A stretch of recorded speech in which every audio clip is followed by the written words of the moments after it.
bëggoon poser quelques questions comme ça mu gën a leer ci kanamu nit yi. yow Biggi déjà démb bi nga duggee appel noonu ak moom ba nga commencé wax di ko poser ay questions mu xam ne li nga koy wax lu leer naññ la dafa dof-doflu yuuxu génn appel bi mu génnee appel bi ma waxee ak moom dafa ne ko yow ni nga waxee ak moom waroo waxee ak moom noonu waroo koo yuuxu waroo koo gëdd ma ne ko mais fii kenn yuuxu la kenn gëddu la dañ laa poser question rek dala laajte nag am nga lii ak lii ak lii boo ko amee ne ko waaw am nga ko boo ko amul nga ne ko amoo ko mu ne moom amul explication bu muy joxe moom amul lu muy wax léegi moom sax dafa demul hôpital parce que dañ ko ne woon tey si fajar dañ lay yóbbu hôpital day yóbbu dem xool nag cancer bi ngay wax dafa am déjà gis nga waa léegi man non la date est modifiée. non déjà la date. feuille bi d'après li ma lire moo jiitu li ngeen ma envoyé moo ko jiitu quoi. Rimouche. moo ko jiitu bon je sais pas. moo ko jiitu parce que fii nii y avait pas de mammographie ni d'échographie. d'accord léegi médecin tous les documents que je t'ai envoyé man Fouta moom ma ko envoyé man damay commencer du début à la fin. ñu récapituler. J'ai été surpris ci réseaux sociaux yi dès lors que ma gis ni que Fouta elle a eu à expliquer que dafa am feebar bu ñuy wax cancer affaire bi jaaxal ma donc ci saa si Julien envoie un SMS pour wax ko ni que ñi ngi masawu feebar bi ko dal et que ñi ngi koy ñaanal yàlla yëkkati ko ci nu mu gën a gaawee. Et quand j'ai vu que les gens en parlaient sur les réseaux elle a essayé de m'appeler man j'accélère les tournages ndax damay préparer voyage inch'Allah. ma ne comme damay préparer voyage dama bëggoon accélérer tournage yi ma am yëpp benn yoon pour que su ma demee à chaque fois su ma soxlaa contenu ma mën koo dugal. bi loolu amee. ma daal di jël sama téléphone woo ko. jotuma ko. bi ma ko woowee jotuma ko après moom mu rappelé ma daal di may expliquer ne ma dafa am cancer du sein. et que dafa war a def benn intervention et cetera et il lui faut 75 000 francs. ma ne ko man de nii damaa plafonné malheureusement. sama compte bi may utiliser sama compte société la léegi damay obligé récupérer benn somme lu ma fa jot am incha allah dinaa la ko jox ma dese benn somme ma daal di jël xaalis boobu envoyé ko bi ma ko envoyé à ma grande surprise ma yeewu gis problème am ci réseau yi elle a parlé diw soutenir ma diw waxul lii diw nangam. affaire yi ça m'a fait mal parce que du tout autre chose di wax ay détails yoo xamante ni bugguma cee wax léegi bi loolu amee.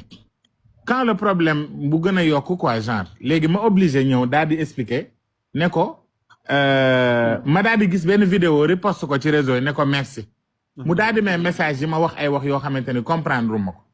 li gën a attirer sama attention bokk na ci le fait que mu refuser que des gens lui ont tourné le dos et que ñooñu wanuñu ko dimbali wuñu ko ma ne ok y a anguille sous roche man je vais faire mes enquêtes ma def samay enquêtes approfondies gis ma def samay recherche sur YouTube xool les débuts de cancer les phases 3 et cetera naka lay demee.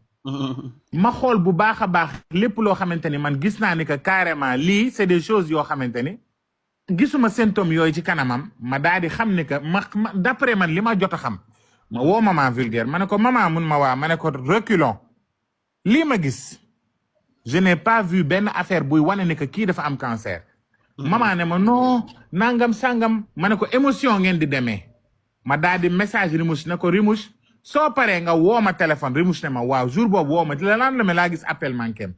fekk dama demoon di tourner ji. ma pare ci loolu gis ni que elle a continué ci réseaux sociaux yi di expliquer di wax di et cetera ma ne waa j'ai vu sur Google que ni ku cancer di nga xaw a paal di nga am ay problème yoo xamante ni wax sax da lay të. et pourtant elle est super active et elle dit qu'elle est à la phase 3 c'est pas possible. ma daal di bàyyi bi loolu weesoo. ma toog benn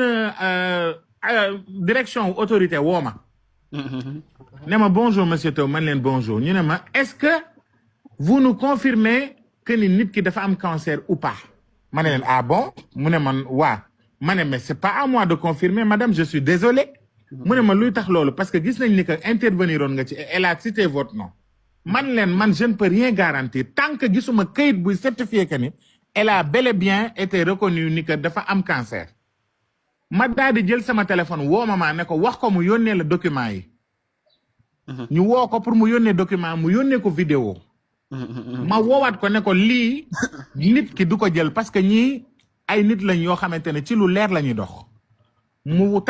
transféré waat ma ay document ma jël yooyu daal di koy transféré bi ma ko amee ku ma ko transféré kooku daal di may déchiffrer l'affaire bi defal ma compte rendu résumé un si long texte daal di may expliquer détail par détail page bu ne lan lay signifier test yi nga ko def loo lan lay signifier am ba cité loo xamante ni daf tant que gisuma ci loolu ma daal di woowaat keneen koo xamante ni elle s'y connaît kooku ñu expliquante ñu wax ko leer na ci man ma ñëw di expliquer ñoom maman ci appel bi et là on a profité pour dire que on crie sur elle on nangam problème bi nangam sangam diw nangam sangam et cetera ma ne d'accord comme dafa xaw a énervé peut-être que dafa nekk sous la pression moo tax muy waxee nii après on a reçu d'énormes preuves yoo xamante ni des trucs du genre dafay def benn quête à gauche ñëw fii réclamer à droite ou bien mu nekk nit boo xamante ni peut-être man dama yaakaar ni que dafa am benn affaire boo xam ni problème bi daf ko surmené wala médecin bi ko moom dafa ne docteur Kassé moom moo ko consulté nee ko carrément da nga cancer ba pare nee na docteur bi moo ne ko watul démb bi ñu ko laajee ci appel da ne docteur bi moo ne ma watul bon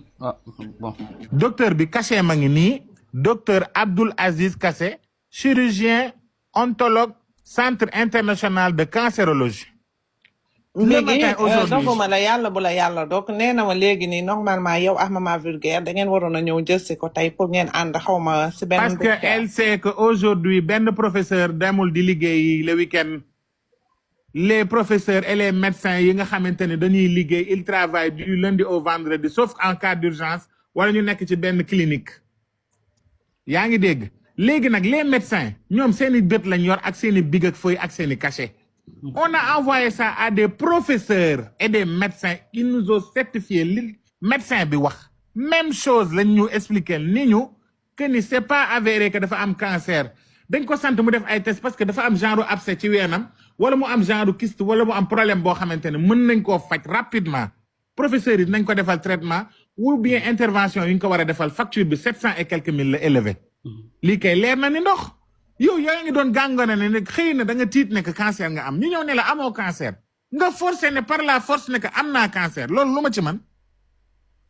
et elle a cru que ni j'étais contre elle alors que c'est pas ça je voulais juste la sauver parce que dama xam li ci feebar bi ndax ñun ñii amaana am nañ ay mbokk yoo xamante ne am nañ ko wala ñu nekk ci benn genre feebar boo xamante ni war lañ leen mën a dimbali ndax insuffisance rénale lañ am wala autre chose moo taxoon ma dugal ci sama kéemtulaay kàttan pour jàppale ko jigéen la yor ay njabootam dafa njaboot macha allah je touche du bois catuwuma ko mais am na yoo xamante ni nit ki bu fekkee dañ la expliquer en plus y a des gens yoo xam ne dugal nañ ci seen xaalis ñi nga xam ne waxantaan nañu ak moom elle est retournée dire autre chose ànd nañoo ak moom ñoo xamante ni lépp loo xam ne luy war a faj nit la participer nañ ko ci moom Bébé Bass elle a fait beaucoup d'efforts sur moom parce que elle est habituée à soigner les cancéreux ñoo xam ne dañu jël cancer. maa ngi jégu si tag mais dama bëgg dem dama am lu ma bëgg expliquer rek comme ça après mu kii après. vas-y expliquez nous man d'après les documents que j'ai envoyé mooy lépp lu ñu affiché fii nii li nga gis yëpp mooy yi ma la yónnee. voilà xam nga tey yow qu'est-ce que tu en déduis.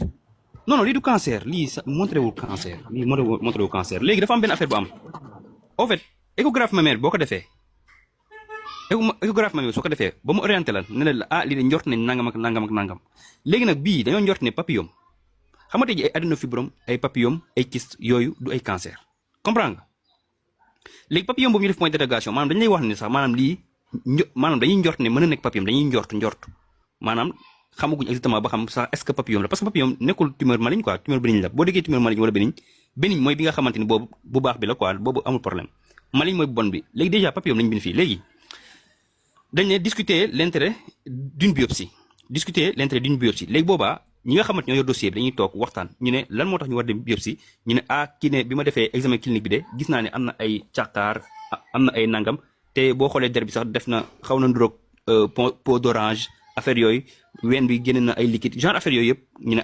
kon papillome bi ñu njorte est-ce que exactement nekkul leneen lu dul papillome boobaa nag ñu ne pour ne pas passer à côté nañ def biopsie bi léegi nag bu ñu defee biopsie bi nag biopsie moo lay confirmer que ni lii cancer la tant que loolu amul maanaam mënoo confirmer que ni lii cancer la loolu mooy li nga xamante mooy lu leer nañ la léegi bu fekkente defagul biopsie na dem defi biopsie am bu defee biopsie après bu génnee léegi mu mën a xam ay combat mais lii du cancer lii ñu document yi ma envoyé en tout cas document yi ma envoyé gisuma si benn cancer te bépp médecin boo xamante ni bépp médecin àdduna bi yëpp cat ba cat képp ku ne lii cancer la wax dëgg yàlla tiital nga nit ki du nga ko si loo xam si lu mu xamul te la nga wax amul wax dëgg yàlla ak merci ak ku muntu doon bu fekkee da nga ne lii cancer la tooñ nga jàmbur quoi te indi ko stress parce que lii du cancer